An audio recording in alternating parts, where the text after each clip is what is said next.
यह एक ऐसा मंच है जहाँ पे हम प्रगतिशील राजनीति की बात करते हैं, सामाजिक सरोकार की बात करते हैं और उन तमाम मुद्दों पे बात करते हैं जिसकी आज ज़रूरत है।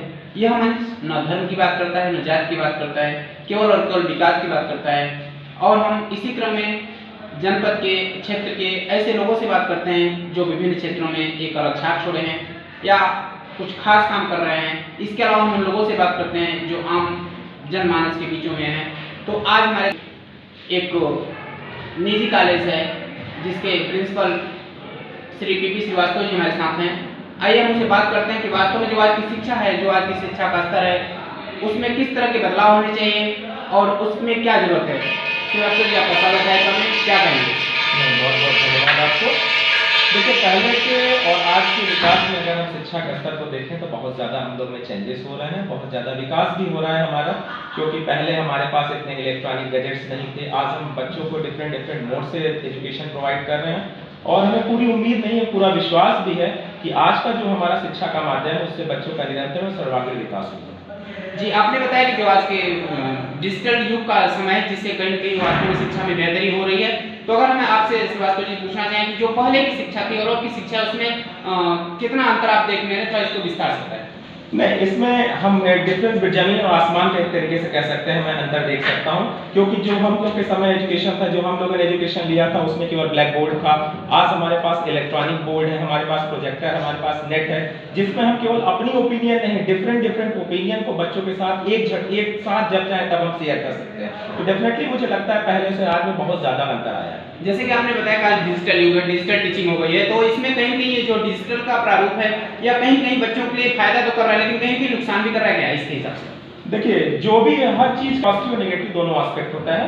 तो अगर कोई चीज फायदेमंद है तो उसका नुकसान भी है। अगर बहुत ज्यादा बच्चे उसका मेरिट की तरह यूज कर रहे हैं तो डेफिनेटली उनका विकास होगा। अगर दूसरे वे में यूज करेंगे तो डेफिनेटली उनका इससे उसको बाधाएं, उनको प्रॉब्लम भी होंगी। लेकिन जहां तक शिक्षा के क्षेत्र में है, इस डिजिटल युग में शिक्षा के क्षेत्र में बच्चों का बहुत विकास हुआ है। तो अगर बात की जाए डिजिटल की, तो आज कितने बच्चों तक, कितने प्रतिशत बच्चों तक डिजिटल का एजुकेशन पहुंच रहा है आपके हिसाब से? हाँ, थोड़ा सा हमारे यहाँ जो रूरल एरियाज है, अभी भी वहाँ पे बहुत सारे जो गार्जियन बाहर रहते हैं, जो गार्जियन अभी पढ़े लिखे नहीं है, थोड़ा सा उनके लिए ये डिजिटल में आना एक कठिन चुनौती है। लेकिन फिर भी मेरे हिसाब से 70% लोगों के पास आज तक ही आधुनिक क्रांति पहुंच चुकी है। जी, जैसे भी आप आगे बात की जाए तो आप एक निजी विद्यालय में या इस तरह के जो निजी विद्यालय के लोग हैं, ठीक है वहाँ संसाधन तो उपलब्ध हैं, लेकिन फिर भी आज सरकारी कॉलेज हैं या जो ऐसे बहुत कम जहाँ पे व्यवस्थाएं कम है, तो उनके लिए तो डिजिटल की अभी भी शायद सुदूर बना हुआ है। तो इसके बारे में क्या आपकी सलाह होगी, आप क्या एडवाइस रहेगा? नहीं, देखिए, आज जैसा आपने कहा कि सरकारी विद्यालयों में भी उतनी सुविधाएं उपलब्ध नहीं है,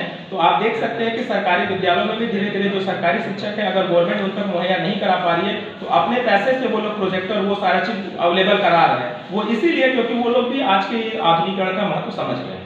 तो ठीक है, तो डिजिटल युग की बात हुई, लेकिन अगर संस्कार की बात की जाए तो जैसे कि आपके समय में आज जैसे पिछले 12 वर्षों से अध्यापन का कार्य करा रहे हैं और जैसे कि आज भी देखा जा रहा है कहीं भी आज बच्चों के दिमाग में मॉडर्नाइजेशन का, आधुनिकीकरण का प्रभाव देखने को मिल रहा है। संस्कार कुछ कम होता दिख रहा है, हम इसको तो नहीं कह सकते खत्म होता दिख रहा है, लेकिन कम हो रहा है। इसकी वजह क्या बन पा रही है?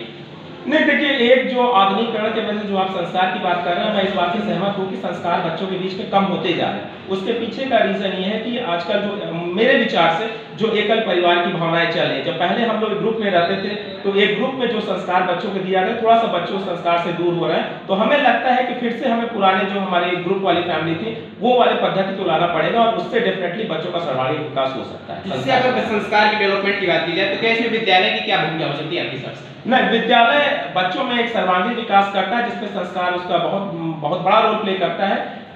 जैसे हम एक स्कूल से जुड़े हैं, स्कूल के माध्यम से हम बच्चों से सुबह जैसे बच्चे आते हैं तो गुड मॉर्निंग या जो वैसे स्कूल में जय हिंद वो विश करते हैं, तो हम लोग भी बच्चों को सिखाते हैं कि अपने पेरेंट्स के जाके सुबह पैर छूना है, सुबह उठ के भगवान को नमस्ते या जो भी कम्युनिटी से जो बिलोंग करता है उनको वो करके आना है। तो स्कूल डेफिनेटली उसमें एक निरंतर विकास अपना वो कर रहा है और उसमें अपना योगदान देता है। अगर यहाँ बात करी जाए कि जैसे संस्कार की और शिक्षा की यहाँ बात हो रही है, तो जैसे कि होता था कि पहले नैतिक शिक्षा एक बहुत ही अहम रोल अदा करता था जब हम लोग पढ़ते थे या पहले का समय था, लेकिन अब देखा जा रहा है कि वास्तव में बच्चे केवल डिजिटल युग में जी रहे हैं और शायद कहीं ना इसका प्रभाव क्या संस्कार को प्रभावित कर रहा है, क्योंकि देखा जा रहा है कि आजकल इतने टीवी पर या यूट्यूब पर या ऐसे बहुत उपकरण है जिसको लोग यूज कर रहे हैं और कहीं इसका बेशक असर उनको पड़ रहा है। इसको कैसे बच्चों को हटाया जाए या उनको सही दिशा में लाया जाए? देखिए, इसमें पेरेंट्स का भी बहुत बड़ा योगदान होता है, क्योंकि एक स्कूल में बच्चा 6 घंटे रहता है, 18 घंटे वो माता पिता के साथ रहता है। तो शुरू से बच्चों के अंदर ये माता पिता को भी ये जगाना पड़ेगा या बताना पड़ेगा, उनको भी अपना योगदान देना पड़ेगा। वो चीज़ उनके लिए अच्छी है, कहीं न कहीं वो चीज़ डेफिनेटली उनके लिए बुरी भी हो सकती है।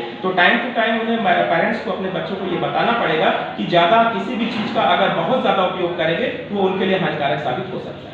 तो क्या इस तरह की कोई ऐसे स्कूल में इवेंट्स आयोजित किए जाएं जिसमें कि केवल संस्कार से जुड़ी बातें हो, या ऐसे कोई एग्जाम हो या कोई ऐसे प्रोग्राम करे जाएं जिसमें कि बच्चों के मन में एक कंपटीशन बने कि नहीं हम ये चीज़ करेंगे तो शायद बेहतरी होगा, तो इसके लिए प्रयासरत होना चाहिए क्या विद्यालयों को? नहीं, हम लोग क्या ऑलमोस्ट सारे विद्यालय हमें लगता है ये प्रयास कर रहे हैं। हम लोग भी अपने यहाँ time to time cultural activities के नाम से क्लासेस चलाते हैं, मोटिवेशनल क्लासेस चलाते हैं, जिसमें बच्चों को बताते हैं कि उनके लिए संस्कार का क्या उपयोगिता है, संस्कार उनके लिए कितना महत्वपूर्ण रोल निभा सकता है उनकी जिंदगी में। तो हम लोग भी अपने यहाँ स्कूल में कक्षाएं टाइम टू टाइम हमारे डिफरेंट टीचर अपने जाकर उनको मोरल लेसन जरूर देते हैं पढ़ाई के साथ। तो अगर ये कहा जाए कि ठीक शिक्षा में वो बेहतरी के लिए क्या किस तरह के भी कुछ समस्याएं आपके हिसाब से हो रही है उस पर थोड़ा पता चले?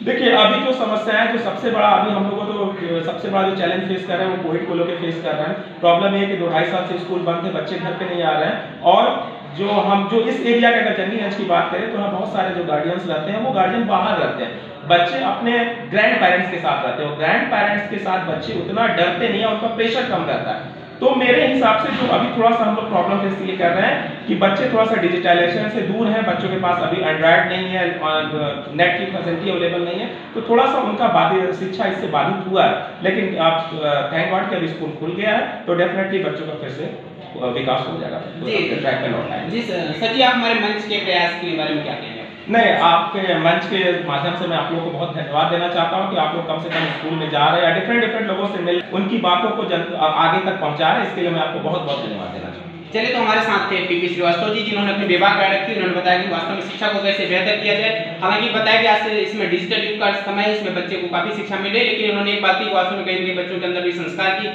कमी देखने को मिल रही है, संस्कार की कमी की बातें आ रही है। इसमें जो है अध्यापकों के साथ साथ गार्जियन और खुद बच्चे भी जिम्मेदार हैं, जिससे कि शिक्षा के साथ साथ संस्कार की भी बहुत जरूरी है।